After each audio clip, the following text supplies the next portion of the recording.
आप प्रवेश कर रहे हैं CNBC आवाज और इबेक्स कैश के शानदार स्टूडियो में। नमस्कार, आप सभी का स्वागत है। मैं हूं हर्षदा सावंत। आप देख रहे हैं खिलाड़ी नंबर 1। मार्केट के एक्शन के साथ हमारे 3 जानकार मैदान में हैं और उनके बीच चल रहा है एक इंटरेस्टिंग मुकाबला। सभी ने पॉजिटिव रिटर्न्स कमाए, लेकिन आज मार्केट की चाल देखकर कहां पर तेजी करने या फिर कहां पर मंदी करने का इरादा है, सीधे उन्हीं से समझेंगे। पहले मार्केट की चाल आपकी स्क्रीन पर लेकर आएंगे। खिलाड़ी नंबर 1 की शुरुआत होगी जबरदस्त, क्योंकि देखिए कल तक स्वाति होतकर 12% के रिटर्न्स कमा चुकी है। कुलदीप सिंह जो पहली बार खेल में भाग ले रहे हैं, 4.25% के रिटर्न्स इनके और 3.25% के रिटर्न्स है आशीष कयाल के। तो मुकाबला अच्छा है। अब आज की चाल मार्केट की कैसी है उसको पहले भाप लेते हैं, फिर हमारे जानकार बताएंगे कि उन्होंने आज क्या स्ट्रैटेजी बनाई है, किन स्टॉक्स में आगे मुनाफा बुक कर रहे हैं और कौन से नए ट्रेड्स जोड़ रहे हैं। तो बाजार आप कह सकते हैं फिर हल्का सा कंसोलिडेट करता हुआ। याद रखिएगा ये आखिरी हफ्ता है सितंबर के महीने का, एक्सपायरी परसों होने वाली है और उससे ठीक पहले 17,811 के आसपास इस समय निफ्टी आपके सामने हल्का हुआ है। निफ्टी बैंक भी 140 अंकों के नुकसान पर कर रहा है कारोबार। यहाँ पर भी हल्की सी मुनाफा वसूली ही देखने को मिल रही है। अब आपके लिए हाजिर करते हैं मिड कैप का इंडेक्स और ओवरऑल एडवांस डिक्लाइन रेशियो। देखिए जब इंडाइसेस, जो दिग्गज इंडाइसेस हैं, वो लड़खड़ा रहे हैं, क्या मिड कैप्स में तेजी है? नहीं, ये भी ऊपरी लेवल से हल्का होता हुआ। तो आज का दिन आप कह सकते हैं थोड़ी बहुत कंसोलिडेशन के नाम बाजार दिखाई दे रहा है। इसीलिए आपको एडवांस डिक्लाइन रेशियो में जो गैप था वो कम होता दिखाई देगा। सुबह में बढ़ने वाले शेयर ज्यादा थे, गिरने वाले शेयरों की संख्या लेकिन धीरे धीरे करके बढ़ती दिखाई दे रही है।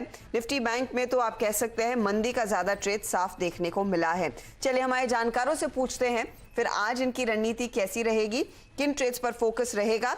लेकिन पहले मैं आपको बता दूं वो टॉप कॉल्स जो उन्होंने कल अपने पोर्टफोलियो में जोड़े और जहां पर सबसे ज्यादा रिटर्न्स इनके बने हैं। तो स्वाति होतकर के पोर्टफोलियो में एवरेडी ने सबसे ज्यादा धमाल मचाया। इंडिया ग्लाइकोल्स भी दरअसल इनके ट्रेड में था, जहां पर इन्होंने कल टाइमली प्रॉफिट बुक किया। BSC में सबसे ज्यादा रिटर्न्स आशीष कयाल के बने और मदरसन सुमी में बने रिटर्न्स कुलदीप सिंह के। मैं इनफैक्ट देख रही थी कल से आज में जो कुछ ट्रेड्स कैरी किए उसमें एवरेडी, मदरसन, GHCL और इंडो काउंट जैसे स्टॉक्स भी शामिल हैं जो अभी भी हमारे जानकारों के पोर्टफोलियो में हैं। चलिए अब जोड़ते हैं तीनों जानकारों को। तीनों का स्वागत है। स्वाति, बहुत दिनों बाद आपसे चर्चा हो रही है, अच्छा लगा आप कार्यक्रम में फिर से जुड़ी हैं।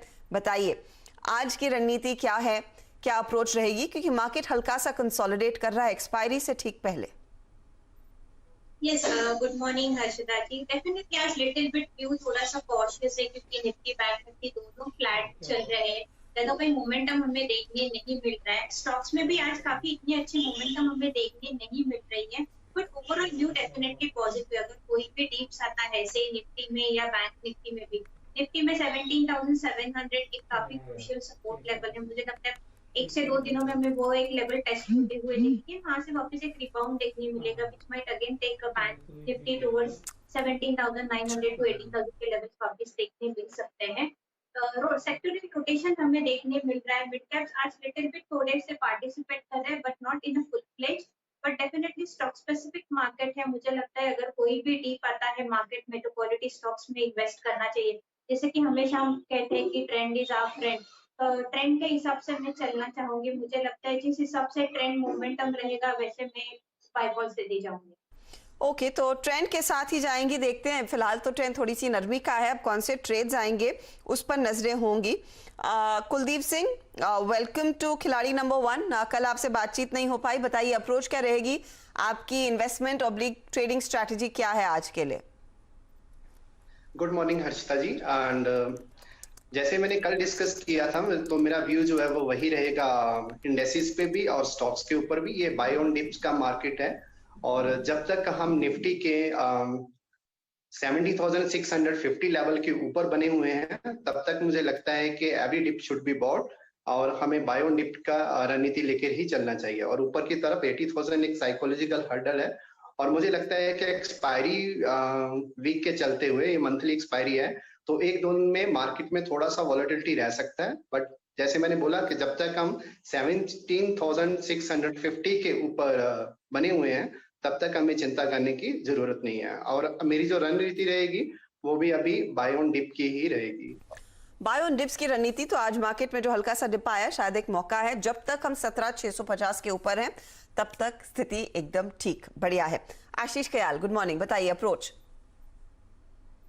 देखिए, ओवरऑल जो रुझान है बाजार का पॉजिटिव है। आज के दिन में दबाव बन सकता है। मेरे ख्याल से कल जो शॉर्ट टर्म की अगर हम टाइम साइकिल्स की बात करें वो वापस से बाय में एंटर होगी कल के दिन में, कल सुबह से। तो आज के दिन में थोड़ा दबाव बन सकता है। तो फिलहाल तो बाजार बाय ऑन डिप पे ही रहेगा। मैं शॉर्ट की कोई भी राय नहीं दूंगा। यहाँ पर कोई भी डिप मिलती है आपको 17,750 के आसपास, तो वहां पर बाय करके चल सकते हैं। और नीचे स्टॉप लॉस आपको लगाना होगा, जो कि गैप एरिया भी है 17,650 का, और गुंजाइश है वापस से हम 17,900 के आंकड़े को पार करने में सक्षम रहेंगे। तो बाय ऑन डिप्स की राय होगी। यहाँ पर मैं स्टॉक्स में 2 स्टॉक्स मैंने एग्जिट किए और 1 स्टॉक मैंने जोड़ा है। तो मैं 2 स्टॉक्स के साथ फिलहाल रहूंगा, और बाद में जब बिकवाली थोड़ी कम होगी तभी मैं और 1 स्टॉक बाइंग में जोड़ना चाहूंगा लेटर ड्यूरिंग द डे।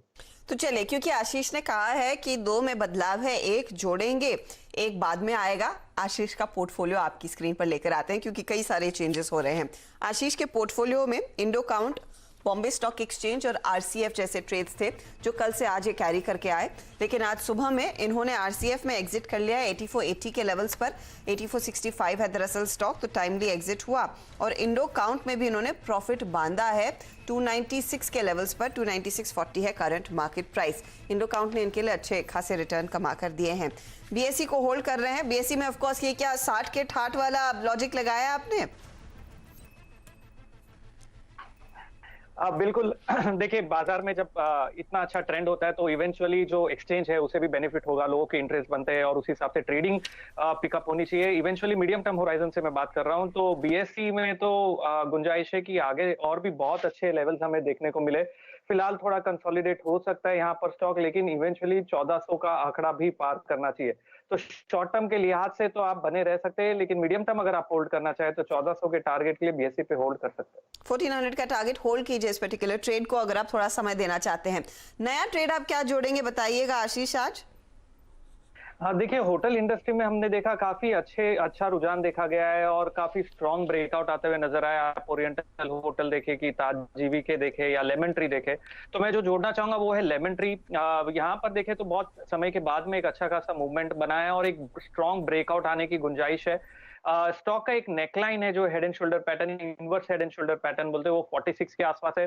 गुंजाइश है कि अगर उसे पार कर सकता है तो 49 का लेवल्स हम देख सकते हैं और इवेंचुअली उसके भी ऊपर जा सकता है। तो जो स्टॉक मैं जोड़ना चाहूंगा वो है लेमन ट्री।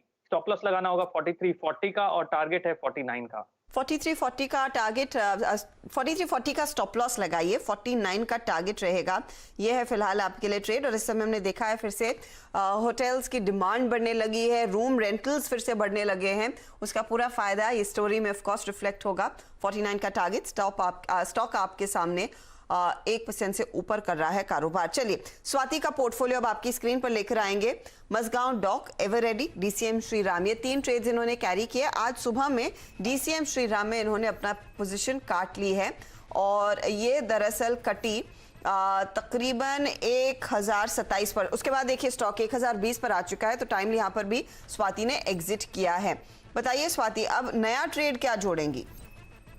ये हर्षदा जी, नया ट्रेड में जोड़ना चाहूंगी टीएन पेट्रो पे। फिलहाल ये काउंटर काफी साइडवेज मोमेंटम में है। जो भी इंपॉर्टेंट मूवी था एवरेजेस हम लोग देख रहे हैं, जो जैसे कि 50, 100 एंड 200 डीएमए, उसके ऊपर काफी अच्छा वेल प्लेस्ड है। मुझे लगता है इसमें काफी पोटेंशियल है अपसाइड में, ऑलमोस्ट एटलीस्ट 150 के अराउंड जाने की। तो टीएन पेट्रो में आप बाय कॉल ले सकते हो। एट द करंट लेवल 127 के रेंज में चल रहा है। 150 का स्टॉप टारगेट है। नीचे में आप 120 का एक स्टॉप लॉस प्लेस कीजिएगा for a target of 150। TNPL में तेजी का ट्रेड 150 के टारगेट के लिए यहाँ पर आपने फिलहाल ये स्ट्रैटेजी लेनी है और स्टॉप लॉस 120 का रहेगा। तमिलनाडु पेट्रो का स्टॉक भी आपकी स्क्रीन पर लेकर आते हैं।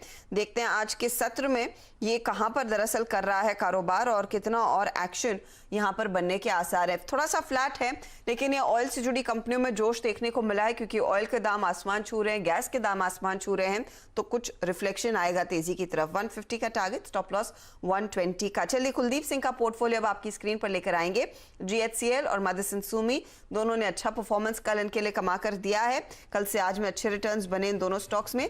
जीएचसीएल में 432 के लेवल पर दरअसल इन्होंने अपना मुनाफा बांध लिया। मदरसन सुमी को कर रहे हैं होल्ड, 274 टारगेट है। नया ट्रेड कुलदीप कौन सा रहेगा? दोनों इस समय दे रहे हैं या फिर एक देंगे और दोपहर में दूसरा? नहीं, मैं दोनों ट्रेड अभी देना चाहूंगा और उसमें मेरा पहला ट्रेड जो रहेगा वो रहेगा द्वारकेश। इस स्टॉक में काफी एक थोड़ा सा लंबे पीरियड के अंदर कंसोलिडेशन देखने को मिला है और नीचे की तरफ अगर हम वॉल्यूम की बात करें तो अच्छा अकमुलेशन देखा गया है पिछले कुछ 1-2 महीनों के अंदर। और ये स्टॉक अपने इंपॉर्टेंट मूविंग एवरेज 50 और 100 EMA के आसपास काम कर रहा है और जहां से एक इमीडिएट सपोर्ट लेवल बनता है। और अगर हम नीचे में बात करें तो एक ट्रेंड लाइन सपोर्ट भी इसको मिलता हुआ नजर आ रहा है और मैं एक्सपेक्ट करता हूं कि स्टॉक के आने वाले 2 से 3 दिन के अंदर हम एक अच्छा ब्रेकआउट देख सकते हैं। ओके, तो ये फिलहाल आपके लिए एक अपॉर्चुनिटी इस समय द्वारकेश चीनी में। हालांकि स्टॉक थोड़ा सा इस समय ठंडा हुआ है, लेकिन आप कह रहे हैं 78 का टारगेट रखना चाहिए, डिप पर खरीदें। 6660 आपके लिए स्टॉप लॉस का काम करेगा। दूसरा ट्रेड क्या होगा आपके लिए कुलदीप? दूसरा ट्रेड मेरा ऑटो एक्चुअली स्पेस से रहेगा। जैसे कि ऑलरेडी मैं मदरसन सुमी कैरी कर रहा हूँ, तो दूसरा स्टॉक मेरा रहेगा जय भारत मारुति। और उसमें मुझे लगता है कि जैसे दिग्गज स्टॉक के अंदर मारुति के अंदर चाल बनी हुई है और मुझे लगता है कि ये भी उसको फॉलो अप जरूर देगा और मुझे लगता है कि आने वाले दिनों में इसमें एक अच्छी चाल बन सकती है। जैसे हम ऑटो सेक्टर जो है उसमें रिवाइवल देख रहे हैं, तो ये एक अच्छा मुनाफा देके जा सकता है। इसमें मेरे जो टारगेट रहेंगे नियर टर्म के वो 248 के रहेंगे और नीचे की तरफ 195 का स्टॉप लॉस रहेगा। 195 का स्टॉप लॉस लगाइए, 240 का टारगेट। जय भारत में आप तेजी करें। जय भारत मारुति की बात हो रही है, याद रखिएगा मारुति के मैनेजमेंट ने कल एक्सक्लूसिवली CNBC आवाज से बातचीत की थी। उन्होंने कहा इस महीने यानी कि सितंबर के महीने के आंकड़े थोड़े से फीके रह सकते हैं, लेकिन अक्टूबर ऑनवर्ड्स स्पेशली 8 तारीख के बाद जब नवरात्रे शुरू होती है डिमांड में इजाफा होगा और उस लिहाज से कंपनी ने अपना प्रोडक्शन पर थोड़ा सा और जोर दिया है। 3% ऊपर है और अगर मारुति ये बयान दे रहा है तो जय भारत मारुति उनका जो बड़ा सप्लायर है ऑटो एंसिलरीज का, OEMs का, वो तेजी में तो आएगा ही। 3.5% ऊपर वो काउंटर, 240 का टारगेट यहां पर। चलिए एक काम करते हैं, लेंगे एक ब्रेक के बाद रिविजिट करेंगे। देखते हैं आशीष को अगर इस समय कोई नया ट्रेड मिलता है तो वो जोड़ेंगे, वरना ओवरऑल आपके लिए दिखाएंगे कि किस तरह की स्थिति हमारे जानकारों की आज बन रही है खिलाड़ी नंबर 1 के इस खेल में। बने रहिए।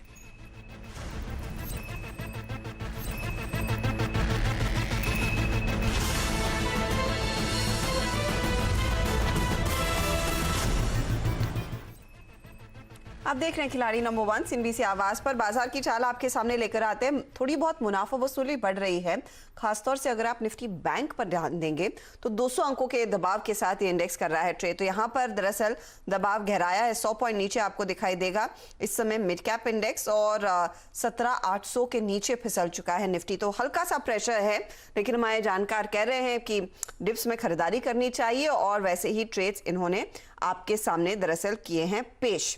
टाटा मोटर्स रेडार पर रखिएगा क्योंकि इस घंटे दरअसल ये तेजी से फिसल रहा है, तो क्या ये एक आगे शॉर्ट का ट्रेड साबित होगा उस पर नजरें होंगी, लेकिन प्रेशर में तो है 330 के लेवल्स अब टाटा मोटर्स पर। चलिए हमारे जानकारों ने क्या क्या ट्रेड्स आपके लिए निकाले और उन्होंने कहां पर पोजीशन बनाई है उसका जायजा एक बार फिर लेकर आते हैं। तो आशीष कयाल का पोर्टफोलियो आपकी स्क्रीन पर सबसे पहले आएगा, जहां पर इन्होंने BSE को कैरी किया। BSE का टारगेट 1380 का था, स्टॉप लॉस 1220 का। लेमन ट्री नया जुड़ा, 49 के टारगेट के लिए मौका है और 4340 स्टॉप लॉस है। देखते हैं रिटर्न्स इन दोनों स्टॉक्स में अब इस घंटे क्या बन रहे हैं, क्योंकि बाजार ऊपर से थोड़ा सा फीका जरूर हुआ है। BSE अभी भी 1% ऊपर, लेकिन लेमन ट्री 1.1% के दबाव में है इस घंटे। अब अगला पोर्टफोलियो अब आपकी स्क्रीन पर आ जाएगा स्वाति का, और स्वाति के पोर्टफोलियो में देखिए मजगांव डॉक कैरी किया, 285 का टारगेट, 240 स्टॉप लॉस। एवरेडी को भी इन्होंने कैरी किया, 440 का टारगेट है, स्टॉप लॉस 365। तमिलनाडु पेट्रो इन्होंने नया जोड़ा, TNPL का टारगेट 150, स्टॉप लॉस 120। तो 0.31% के रिटर्न तमिलनाडु पेट्रो इनको जोड़कर दे रहा है। एवरेडी जो कल चला था आज थोड़ा सा ठंडा है। मजगांव डॉक भी 0.32% के रिटर्न्स जोड़कर अब दे रहा है। दूसरी तरफ कुलदीप सिंह रंधावा, द्वारिकेश चीनी इन्होंने नया जोड़ा, 78 का टारगेट, 6660 स्टॉप लॉस है। जय भारत मारुति भी इन्होंने अभी अभी जोड़ा है, 240 का टारगेट, 197 स्टॉप लॉस के तौर पर इन्होंने चूज किया। मदरसन को कैरी किया, 274 का टारगेट है, 217 स्टॉप लॉस। स्क्यू है ऑटो एंसिलरीज की तरफ। अब आइए मदरसन 1.5% जोड़कर दे रहा है। जय भारत मारुति में भी 2-2.5% तक की कमाई हो रही है।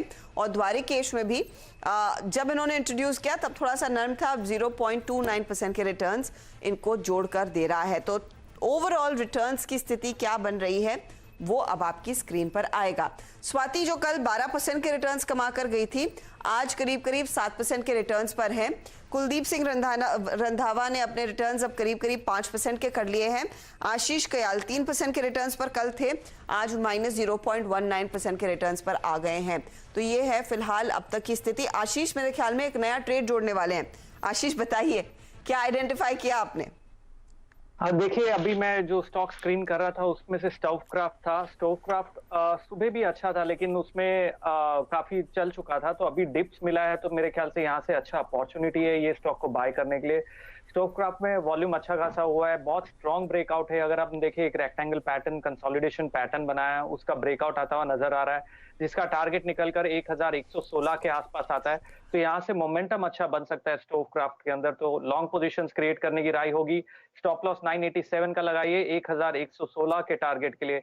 देखते ही ये आज स्टॉक है जो अच्छी तेजी करने के लिए मुझे हेल्प करता है और आगे बढ़ने के लिए सक्षम रहता है। ओके, तो उम्मीदें हैं आपकी कि आपको एक पुल बैक दिखाएगा, क्योंकि आपका रिटर्न थोड़ा सा नेगेटिव में गया।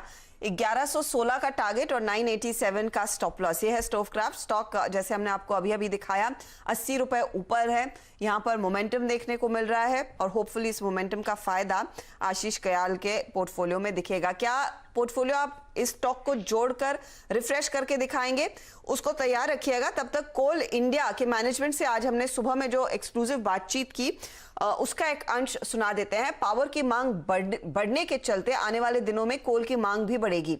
आज कंपनी के चेयरमैन और मैनेजिंग डायरेक्टर प्रमोद अग्रवाल ने साफ कहा है कि मांग को देखते हुए उत्पादन बढ़ाना होगा, साथ ही खर्च बढ़ने से कोल की कीमतें बढ़ाने पर भी विचार कोल इंडिया कर रहा है।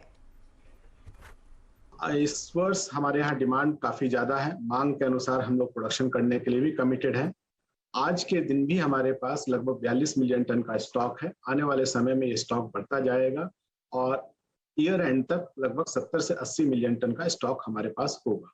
इसके अतिरिक्त आपने दूसरी मांग के बारे में बात की और सप्लाई के बारे में बात की। मांग इस साल काफी ज्यादा है। पिछले साल हम लोग लगभग 576 मिलियन टन सप्लाई किए थे, लेकिन इस बार हमारा टारगेट 740 मिलियन टन है। 740 शायद प्राप्त करने में दिक्कत हो, लेकिन 720 से 30 मिलियन टन के आसपास हम लोग इस साल जरूर डिस्पैच करने में सक्षम होंगे। कोल इंडिया दो तरह से कोयला बेचता है, एक तो एफएसए के थ्रू और दूसरा होता है ई ऑक्शन के थ्रू। ई ऑक्शन में पिछले साल से काफी ज्यादा तेजी है। ऑलरेडी हम लोग 40 से 50% प्रीमियम उसमें प्राप्त कर रहे हैं और आने वाले समय में ये थोड़ा सा और बढ़ने की संभावना है, क्योंकि आने वाले समय में कोल डिमांड थोड़ी और बढ़ेगी। ओके, तो कोल इंडिया आज स्टॉक 4.5% ऊपर और आप देखेंगे तो यहाँ पर आगे प्राइस हाइक्स बढ़ेंगी, डिमांड बढ़ रही है और ओवरऑल कमेंट्री मजबूत। चलिए, स्टोवक्राफ्ट जोड़ा था आशीष ने, एक बार फिर रिविजिट करते हैं सभी पोर्टफोलियो के ओवरऑल रिटर्न्स को। अब आशीष का रिटर्न में ज्यादा कुछ बदलाव नहीं देखते, जैसे जैसे दिन चढ़ता है क्या स्थिति बनती है, लेकिन हाँ थोड़ा सा प्रेशर स्वाति के पोर्टफोलियो में भी बढ़ने लगा है। हालांकि ये करीब 6.82% के रिटर्न दिखा रही थी, 7.5% के रिटर्न यहाँ पर आ चुके हैं और कुलदीप सिंह रंधावा 4.73% के रिटर्न पर। आपके लिए एक और अपडेट लेकर आएंगे 1 बजे, कुछ और चेंजेस होंगे तो उसका भी जायजा लेंगे। आप बने रहिएगा सीएनबीसी आवाज के साथ। चलिए, वक्त हो रहा है एक छोटे से ब्रेक का। ब्रेक के बाद आपके लेकर आएंगे कमोडिटी मार्केट का पूरा एक्शन। ब्रेंट में हमने देखा है $80 के पार भाव निकल चुके हैं और नेचुरल गैस 7 सालों के हाईस पर है। आउटलुक क्या है भारतीय ट्रेडर्स के लिए, इसी पर होगी नजरें।